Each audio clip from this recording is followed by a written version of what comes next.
যখন সুযোগ পাই তখন কিন্তু সেই সুযোগটা হাতছাড়া করতে চাই না, কিন্তু তখন যদি আল্লাহর ভয় আমাদের অন্তরে থাকে তাহলে কিন্তু আমরা সেই গুনাহের কাছ থেকে আমরা বিরত থাকতে পারি। তারপরও শয়তান প্ররোচনায় পড়ে আমরা যখন গুনাহ করে ফেলি, এই গুনাহের জন্য নিশ্চয়ই আমাদের একটা দিক নির্দেশনা আল্লাহ সুবহানাহু ওয়া তাআলা দিয়েছেন, তার নাম হচ্ছে তওবা।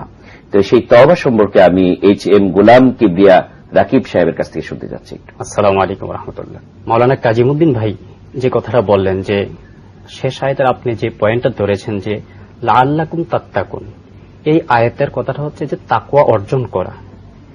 আপনি যেই পয়েন্টটা ধরেছেন যে তাকওয়া অর্জন করতে গিয়েও দেখা গেছে যে আমরা কিছুটা ভুল করে ফেলি, আমরা চাই না, এরপরও অজান্তে কিছু ভুল হয়ে যায়।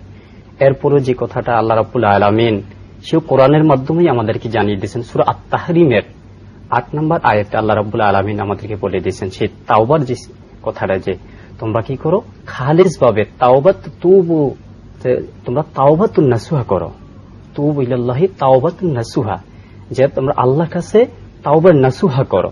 তাহলে কি হবে?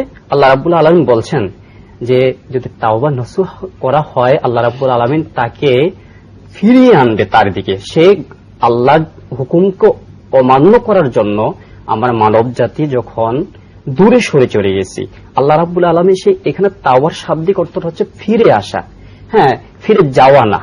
হ্যাঁ, যেটা হচ্ছে যেমন আমরা অনেকেই দেখা গেছে যে আমরা বলি যে গো ব্যাক, মানে ফিরে যাও, কিন্তু আল্লাহ বলছেন যে না, কাম ব্যাক, বান্দা তুমি ফিরে আসো। কারণ আমি তো আল্লাহ রাব্বুল আলামিন আরেক জায়গায় যে কোরআনে বলেছেন যে লা তাকনা তুমি রাহমাতিল্লাহ, আমার রহমত থেকে তোমার বান্দারা নিরাশ হয়ও না। আলহামদুলিল্লাহ, আমি আসবো আপনার কাছে আবার ইনশাআল্লাহ।